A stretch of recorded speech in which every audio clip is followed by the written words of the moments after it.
We're cool. So, big week, huh? Yeah.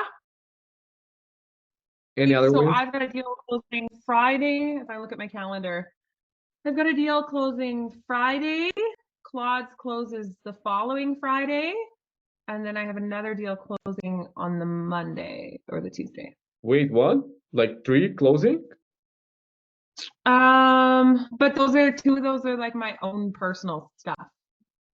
So That's okay. Like it's still 3 deals, right? So yeah, that's good. I'm doing 3. I mean, technically one of those is my personal. So one of those clients I met at my open house for my other listing that I got from you guys, but she ended up being like an old friend of mine. And she recognized me. I didn't recognize her. Like we had worked together 10 years ago. And she was like, oh my goodness. She goes, you look so familiar. And I was like, oh, wow. Do you see me on TV? Yeah.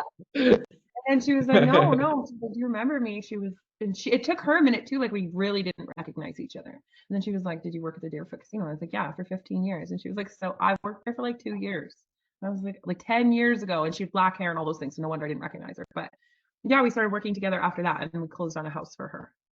But that was technically through one of my leads. Yeah. I think had I not known her, she would have worked with me regardless, to be honest with you. Right. It's sort of a hybrid, right? It's like 50-50. Yeah. You I can think you put guys like met me at like a really funny place in my career. And like where I was going through a lot of changes, and then I went through a lot of sickness. Right. So then it just kind of like this year just it's been one of my best years in real estate in some ways, but then also not. Like it was a year of a lot of growth for me, like in a lot of changes, habit changes, things like that. You know, last summer I was just so freaking busy I couldn't pay attention to any of it. It was just too much for one person. Mhm. Okay.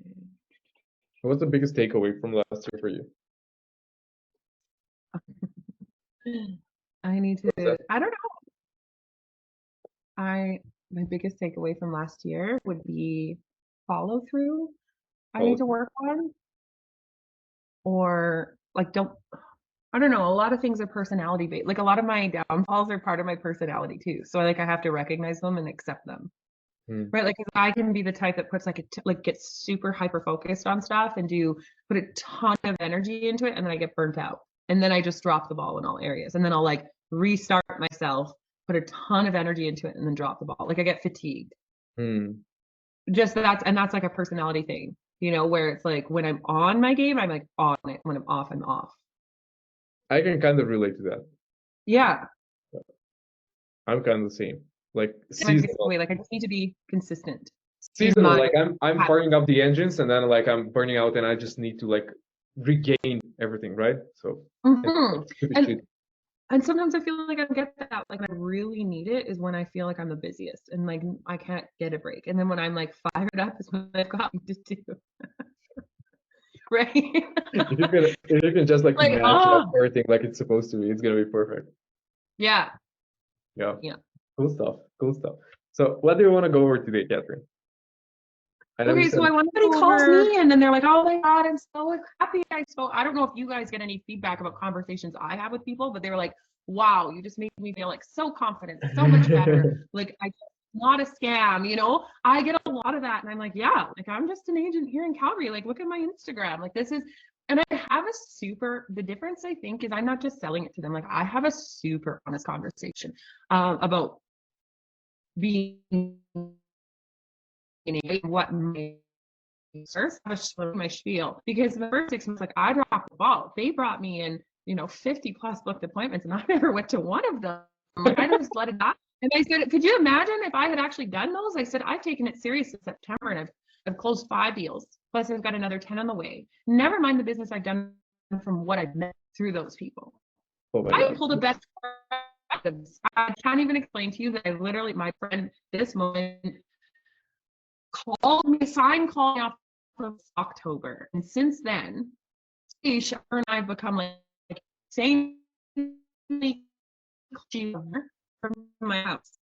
I sold their penthouse apartment. I met her best friend who held 2 of their penthouse apartments to buy an acreage with, right? Like all because of Club's list that I got from Meskula. I did 2 more friend. And I like literally like we're so close. I say every day. She owns a soap company, and I now own. It's really, really cool. And I have conversations with these potential agents, and I tell them, like, I got one which one. No, hold on. That's how I really think. There's Aileen buy and sell. Aileen times 2, so that's 1, 2, 3, and I'll get Valentina, so that's times 3. And then I got another one just with this new sale. Tracy, and we're gonna probably sell her house. I'm only gonna put one for her, but I'm definitely gonna list her house. And I picked up another buyer, Lena and Brian, times 1. What else did I do through them? Anyways, 1, 2, 4, 5, 6, 7, 8. That's 8 deals from one listing. Plus, Claude is so freaking happy with me. He's so cute. He's like, I'm gonna refer you. I can't believe like the good job. Like, I'm so grateful I met you. All of this. And that's just one deal. Never mind, I got another listing. Who I picked up. So I got Allison. And then I picked up Rianne from that. Allison, Rianne. So there's 2 with her. And Rianne will be my client moving forward now forever. I'm like not concerned about that.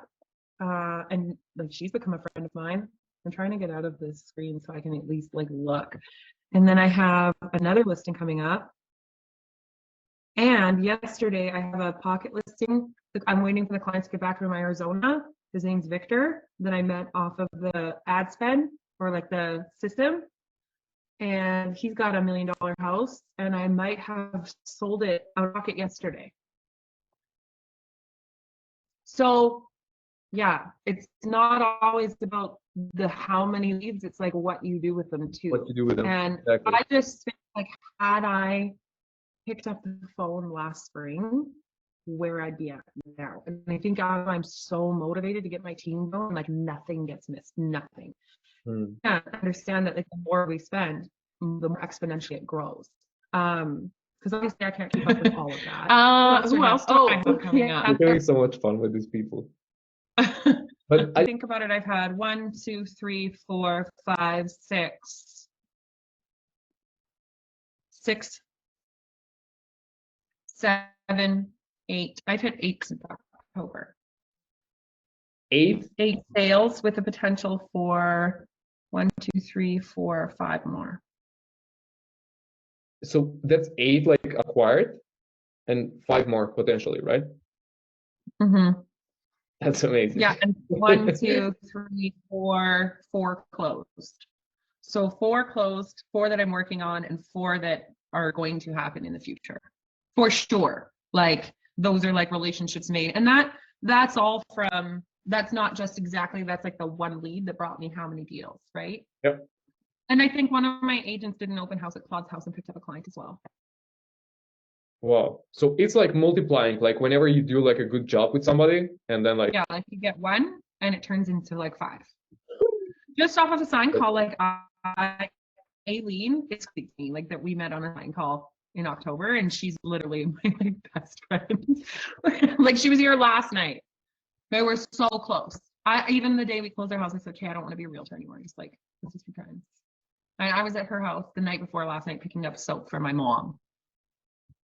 You know, it's just, it like multiplies. So Mohammed, I mean, okay, so Mohammed's a good example. He was my first.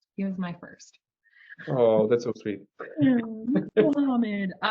We did just do a private sale buy on one of his houses, but I'll have that to sell in October. So I guess we could time some by 2 in 1 year.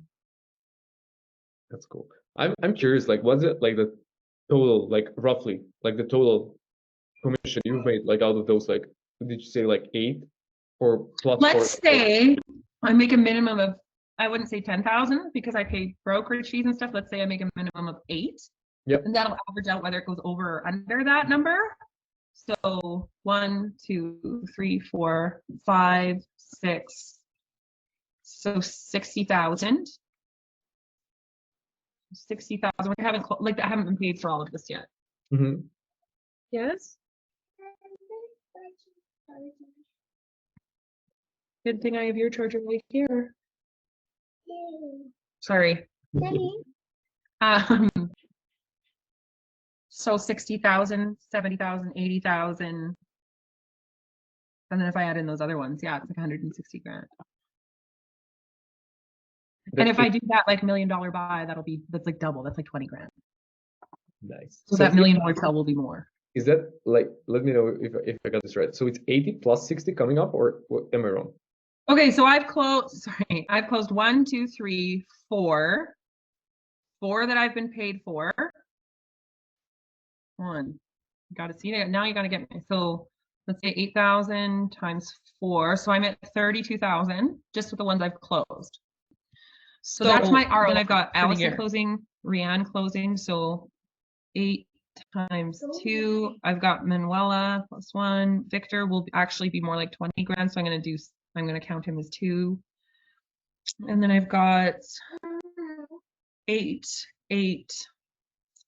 I'm going to count those as 4. I'm going to count her as 1. And Lena and Brian 1. So 2, 4, 6, 10, 11. 11 times. So about another 88 grand in my pipeline. 88,000, yeah.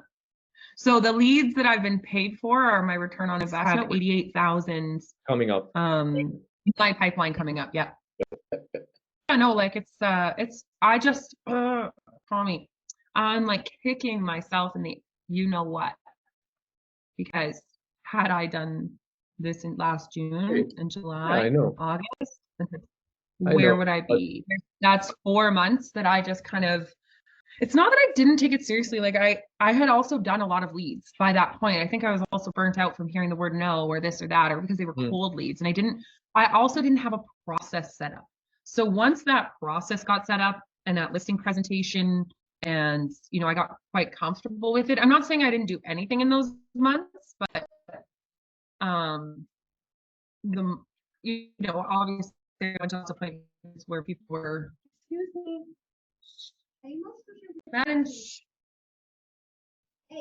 I'm focusing when they're like crinkling paper. It's not like I didn't do stuff then, but I just didn't have those processes set up to win every time. Now I go in and I win every time. Awesome. Unless I choose not to, like Jeff would have given me his listing, but I just didn't think that I could comfortably deal with that. And like taking off this listing, I don't know, like it did just sell, but it doesn't look good when the seller's letting you in, and there's just certain things like that.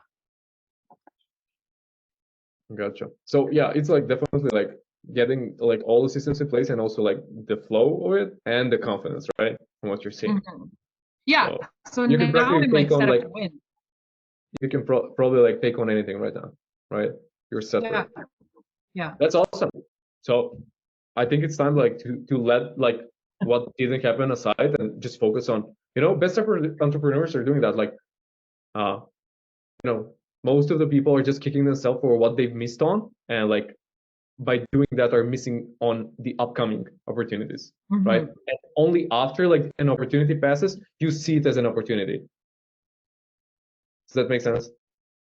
You just definitely. My personal stuff was so deep, but I wasn't in a place where I was ready to pass these off. I didn't have the systems in place for my team. I wasn't ready to go. Like there was a lot of that. Like I wasn't ready to hand over the leads, or I didn't have the trust there. So it was like it would just get pushed aside. And I wish in hindsight I just had like given it and said go for it, right? I think Claude's listing is a great listing to prove like you just need one, and that's what gets the ball rolling.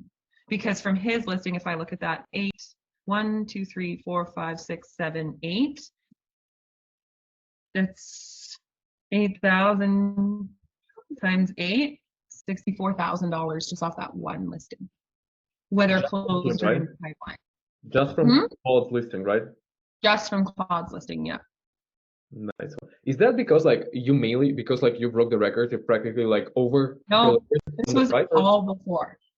All before. This is just having the listing, my sign on the driveway, doing open houses, meeting people, and following up to emails.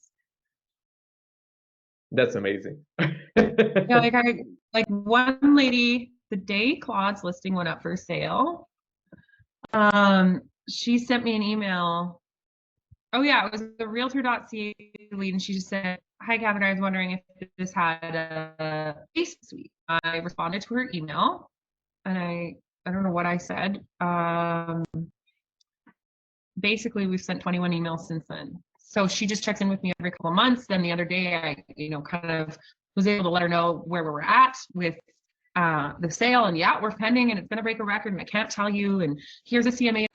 Like, we just started emailing back and forth, and she's on vacation now, and she comes back next week. She says, "I think it's time to sell." So clearly she's been watching his listing going, "Okay, whatever happens with this house is going to make my decision whether I'm going to sell my house or not." Right. Like, we've been keeping up with each other. So it's just follow up. That's gotta be so nice. Like, different people like probably need like different things and are watching over different stuff. So like you become that dream agent of theirs, right? Yeah. And just, just the way I dealt with her, like, obviously you can't see the screen, but if you could, you just see, like, we just talk all the time, and she would be like, "Hey, Katherine, thought I'd check in with you this month. How are you finding the real estate market right now? Any offers on your listing?" And I'd be like, "No, not, oh yeah, this one was where it kind of turned." And I was like, "Yeah, the market's very good. The listing on Fifth Ave is currently pending. If it goes firm, we're going to break a record in Forest Heights. Here's what's going on in the market. There's no quality inventory. We're less than half of a balanced market. Even the homes needing serious work are selling quickly to investors if they're priced appropriately," things like that. And she would be like, "Well, that's good. Do you anticipate this is going to continue into May? Does your listing have conditions?" She'd say things like that. And I sent her a big email. I was like, "I emailed you 17 listings in Forest Heights that have active pending sold data in the last 30 days. As you can see, lots of movement. I absolutely think this will continue into May." Things like that. I just like have a conversation with her. I never asked her for anything. I'm like, "I'm here for you." And then kind of how it turned around is once I sent her, I said, "Hi, Tracy. I just posted online, so I'm so excited to share. We sold for $525. As you know, it's a record-breaking price in Forest Heights." And she goes, "Wow, awesome news. Maybe it's looking good for us then too." And I said, "I would say so. If I can be of any assistance, because we're back in BC this week, but maybe afterwards. Okay, enjoy your trip. We'll talk when you get back. Like, no pressure. But clearly you're going to work with me because you've been talking to me for 6 months." Yeah, pretty chill. Pretty chill. Like, who are you talking to? Who else are you talking to? They could give you this information too, so I'm looking forward to meeting them. That's amazing. Yeah, I can't interrupt, but I gotta like